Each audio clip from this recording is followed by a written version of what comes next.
Hi all, welcome back to Aegis academy.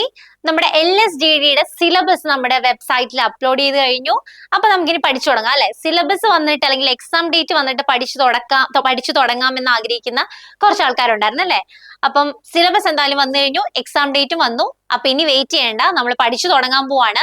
അപ്പൊ സിലബസിലെ portions എന്തൊക്കെയാണ്? പുതിയ സിലബസിൽ മാറ്റമൊന്നുമില്ല, നമ്മൾ നോർമൽ ആയിട്ട് ഫോളോ ചെയ്ത് വരുന്ന നമ്മുടെ ഗ്രേഡ് 2 ആ സെയിം സിലബസ് തന്നെയാണ് നമ്മുടെ LSDD, അതായത് ഫാർമസിസ്റ്റ് മോഡേൺ മെഡിസിൻ പോസ്റ്റിലേക്കും ഉള്ള ആ ഒരു എക്സാമിന്റെ സിലബസും സെയിം തന്നെയാണ്. എന്നാൽ നമുക്ക് നോക്കാം. ഇതിന്റെ കാറ്റഗറി നമ്പർ 029/2025 ആണ്. ഡൗട്ട് ഉള്ളവര് ചിലപ്പോ വെബ്സൈറ്റിൽ കയറി നോക്കുകയാണെങ്കിൽ ഒരു കാറ്റഗറി നമ്പർ സെർച്ച് ചെയ്താലും മതി. അപ്പൊ നമുക്കറിയാം മെയിൻ ആയിട്ട് ഏതാണ്? ഫാർമസ്യൂട്ടിക്സ് ഇല്ലാണ്ട് വേറൊരു ഇതില്ല അല്ലെ.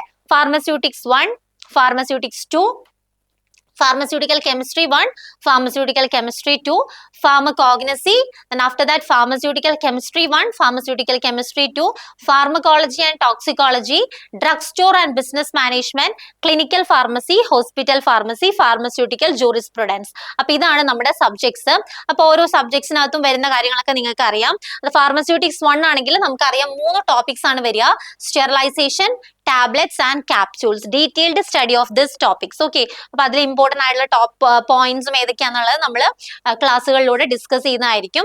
Next is pharmaceutical chemistry 1. അതിനകത്ത് മെയിൻ ആയിട്ടും acids, bases and buffer, anti microbials and astringents, expectorants and emetics and antidotes, അതുപോലെ ഒഫീഷ്യൽ കോമ്പൗണ്ട്സ്, ഇത്രയാണ് വരിക.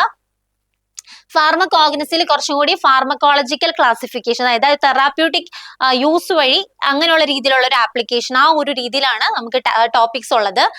ലൈക്ക് നമ്മുടെ അനലിസ്റ്റിന്റെ കോഗ്നസി പോലത്തെ ഒരു സിലബസ് അല്ല. നമുക്കറിയാം അതിനകത്ത് അഡൽറ്ററേഷൻ, ഗ്ലൈക്കോസൈഡ്സ്, ടാനിൻസ്, ആൽക്കലോയിഡ്സ് അങ്ങനെയൊക്കെ വരും അല്ലെ. പക്ഷെ ഇവിടെ സിമ്പിൾ ആയിട്ട്, അതായത് laxatives, cardiotonics, astringents, carminatives and gastrointestinal regulators, drugs acting on the nervous system, anti hypertensive, anti rheumatics, anti leprotics, anti-tumor, anti-diabetics, anti-dysenterics, anti-malarials, diuretics, oxytoxic, vitamins, enzymes, antiseptics and disinfectants, perfumes and flavoring agents. ആ ഒരു നീണ്ട നമുക്ക് കേൾക്കുമ്പോൾ കുറെ ഉള്ള പോലെ തോന്നും, പക്ഷെ പഠിച്ചു വരുമ്പോഴത്തേക്കും ഭയങ്കര ഇൻട്രസ്റ്റിംഗ് ആണ്, കുറച്ചും കൂടി സിമ്പിൾ ആണ്. വളരെ സിംപ്ലിഫൈഡ് ആയിട്ടുള്ള ഒരു സിലബസ് ആണ് നമ്മുടെ ഫാർമകോഗ്നസിക്ക് ഉള്ളത്. Next pharmaceutics 2. അതിനകത്ത് നമ്മുടെ ബൈഫേസിക് ലിക്വിഡ് ഡോസേജ് ഫോംസിനെ പറ്റിയിട്ട് നമുക്ക് പഠിക്കാനുണ്ട്. അതുപോലെ dental and cosmetic preparations, parental dosage forms, and then അതുപോലെ പിന്നെ വരുന്ന ഏതാണ്? Ophthalmic products. അത്രയും കാര്യങ്ങളാണ് ഫാർമസ്യൂട്ടിക്സ് 2 വരിക. അതിനുശേഷം എന്താണ് നമ്മുടെ ഫാർമസ്യൂട്ടിക്കൽ കെമിസ്ട്രി 2 കയറി വന്നാണത്.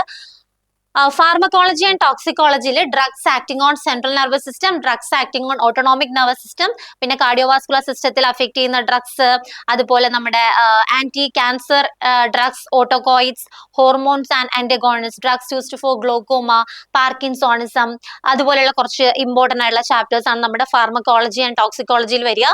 പിന്നെ ഫാർമസ്യൂട്ടിക്കൽ ജൂറിസ്പ്രുഡൻസിലേക്ക് വരുമ്പോൾ 4 ചാപ്റ്റേഴ്സ് മാത്രമാണ് ഉള്ളൂ ഫാർമസി ആയി. നമുക്കറിയാം കുറെ ആക്ടുകൾ ഉണ്ടല്ലേ, അപ്പൊ അതിൽ സെലക്ടഡ് ആയിട്ടുള്ള 4 ടോപ്പിക്സ് മാത്രമേ ഉള്ളൂ: pharmacy act, drugs and cosmetics act, magic remedies act and narcotics and psychotropic substance act.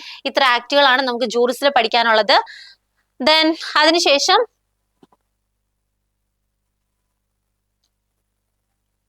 Drug store and business മാനേജ്മെന്റിലേക്ക് വരുമ്പോഴത്തേക്കും drug house management, inventory control important ആണല്ലേ, അതുപോലെ market research, sales promotion, banking and finance, ഇത്രയും കാര്യങ്ങളാണ് drug store and business management എന്ന് പറയുന്ന സബ്ജക്റ്റിൽ കൊടുത്തിട്ടുള്ളത്.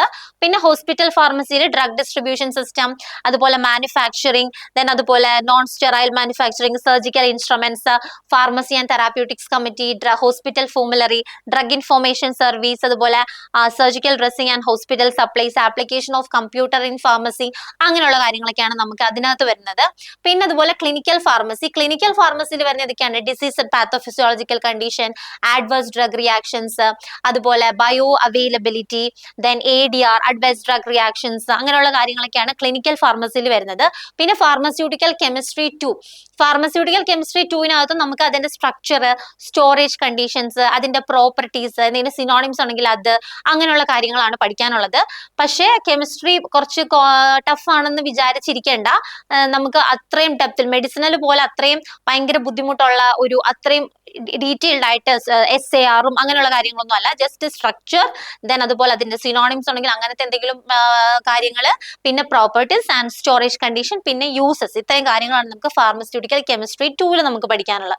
അപ്പൊ ഏകദേശം കഴിഞ്ഞിട്ടുണ്ടെങ്കിൽ നമ്മുടെ മോഡേൺ മെഡിസിൻ അല്ലെങ്കിൽ LSGD ഫാർമസിസ്റ്റിന്റെ ടോപ്പിക് അവിടെ കഴിഞ്ഞു. അപ്പം ഇത്രയും നമുക്കറിയാം. ഗ്രേഡ് 2ന്റെ സിലബസ് ഇപ്പൊ ഗ്രേഡ് 2 ആണെങ്കിലും അതുപോലെ IMS ഇൻഷുറൻസ് മെഡിക്കൽ സർവീസിന്റെ എക്സാം ആണെങ്കിലും എല്ലാം എഴുതിയവർക്ക് അറിയാം ഇതേ സിലബസ് തന്നെയാണ് അതിനകത്ത് ഉണ്ടായിരുന്നത്. അപ്പം കുറച്ചും കൂടി അതിനുവേണ്ടി പ്രിപ്പയർ ചെയ്തിരുന്ന ആൾക്കാർക്കൊക്കെ കുറച്ചും കൂടി എളുപ്പമായിരിക്കും, ഒന്ന് ടച്ചപ്പ് ചെയ്ത് പോയാൽ മതി അല്ലെ. അപ്പൊ ആദ്യമായിട്ട് എഴുതുന്ന കുട്ടികളൊക്കെ ഉണ്ടെങ്കിൽ ഇതാണ് നമ്മുടെ സിലബസ്. അപ്പൊ നിങ്ങൾ ഭയങ്കര ബുദ്ധിമുട്ടുള്ള സിലബസ് ആണെന്ന് വിചാരിക്കേണ്ട, നമുക്ക് ഈ ഒരു 3 months കൊണ്ട് ക്രാക്ക് ചെയ്യാൻ പറ്റുന്ന സിലബസ് തന്നെയാണ്. പക്ഷെ നമ്മളും കൂടി ശ്രമിക്കണം. നമ്മൾ മനസ്സ് വെച്ചാൽ മാത്രമാണ് നമുക്ക് ആ ഒരു ലിസ്റ്റിൽ പറ്റാൻ സാധിക്കുള്ളൂ. അല്ലെങ്കിൽ ഒരാളുടെ പ്രഷർ വെച്ചിട്ട് പഠിക്കുക അങ്ങനെ പറഞ്ഞിട്ടുണ്ടെങ്കിൽ നമുക്ക് സ്വന്തമായിട്ട് പഠിക്കാൻ ഒരു ഇൻട്രസ്റ്റ് ഉണ്ടാവില്ല. അതല്ലാണ്ട് സ്വന്തമായിട്ട് ആ ഒരു എക്സാം ക്രാക്ക് ചെയ്യണം, അല്ലെങ്കിൽ സ്വന്തമായിട്ട് ഒരു ഗവൺമെന്റ് ജോബ് വേണം എന്ന് സിൻസിയർ ആയിട്ട് ആഗ്രഹിക്കുന്ന ആൾക്കാരാണെങ്കിൽ നന്നായിട്ട് പഠിക്കാം. 3 മാസം ഇസ് ഇനഫ്. നമുക്ക് ആ ഒരു 90 days കൊണ്ട് ഉറപ്പായിട്ടും ക്രാക്ക് ചെയ്യാൻ പറ്റുന്ന ഒരു സിലബസ് തന്നെയാണ് നമ്മുടെ മോഡേൺ മെഡിസിന്റെ അല്ലെങ്കിൽ LSGD ഫാർമസിസ്റ്റിന്റെ.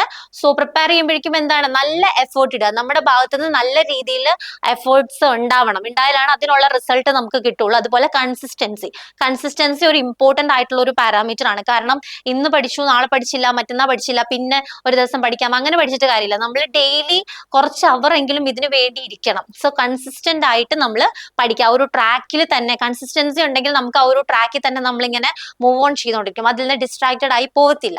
സോ കൺസിസ്റ്റന്റ് ആയിട്ട് പഠിക്കുക. റിവിഷൻ വളരെ ഇമ്പോർട്ടന്റ് ആയിട്ടുള്ള കാര്യമാണ്. റിവിഷൻ ഏത് ടോപ്പിക്കും ഏത് കൺസെപ്റ്റ് പഠിച്ചാലും റിവൈസ് ചെയ്ത് വെക്കുമ്പോഴാണ് നമ്മൾ ആ ഒരു കാര്യത്തിൽ കുറച്ചും കൂടി സ്ട്രോങ് ആവുന്നത്. റിവൈസ് ചെയ്യുമ്പോൾ മാത്രമല്ല, റിവിഷനും പ്രാക്ടീസ് ക്വസ്റ്റ്യൻസ് അല്ലെങ്കിൽ ക്വസ്റ്റ്യൻസ് പ്രാക്ടീസ് ചെയ്യുക അല്ലെങ്കിൽ ക്വസ്റ്റ്യൻസ് വർക്ക്ഔട്ട് ചെയ്യുക എന്നുള്ളത് ഒരു കോയിന്റെ ഹെഡും ടെയിലും പോലെയാണ്.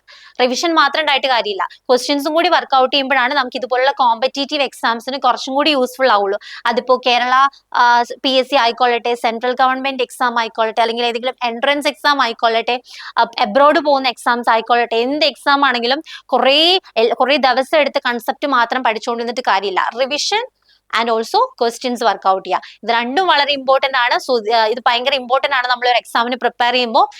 അപ്പോൾ ഇതാണ് അതിന്റെ സിലബസിന്റെ ഒരു ഓവറോൾ ഐഡിയ. അപ്പൊ നമ്മുടെ LSGDയുടെ ക്രാഷ് ബാച്ച് നമ്മൾ സ്റ്റാർട്ട് ചെയ്തിട്ടുണ്ട്.